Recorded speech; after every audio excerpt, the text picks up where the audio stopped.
Burst Mode was designed not only as a get out of jail free card, but it turns every character into an immediate mix-up machine. So how do you deal with Burst Mode? I've got a few techniques, and ideally you should be using all of them in conjunction. Number 1, activate your support during your opponent's burst activation. Suggested supports are Sylveon and Togekiss, but Eevee and Victini are also useful. I'll explain that in a bit. Number 2, save your own burst activation until the opponent corners you with their burst up. Alternatively, save your burst activation until you've cornered the opponent in duel phase when they do not have access to burst, so you can just go ahead and kill them. And number 3, utilize an attack up to nullify Burst Mode's light armor property, and this also works for a critical hit buff.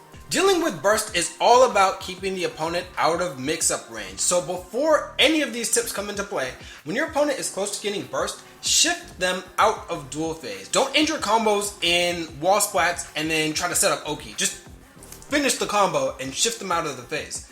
Field phase burst is easier to manage because of a few reasons. First off, you can perfect block in field phase. This lets you nullify the block stun from the burst shockwave and either pressure immediately or back off faster than you normally would be able to force whiffs. Secondly, you have much more space behind you to run, so you can stall out the opponent's burst gauge. And burst attacks often do not track very well in field phase, and some of them, like Charizards and Machamps, become whiff punishable in field phase. If you're in duel phase and the opponent bursts up on you, pop your support during the freeze. If you have Togekiss, this lets you back up away from the opponent to counteract the opponent's speed increase. Sylveon recovers some HP and makes you not die in the first hit, usually.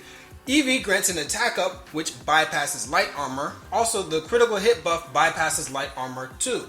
And lastly, keep backing up slowly and jumping over the opponent if needed, depending on how good the opponent's super can anti-air. And once the opponent gets right in your grill, right into range to throw, and look for dashes here specifically, then pop your burst activation to push the opponent off of you and stall out just a bit longer.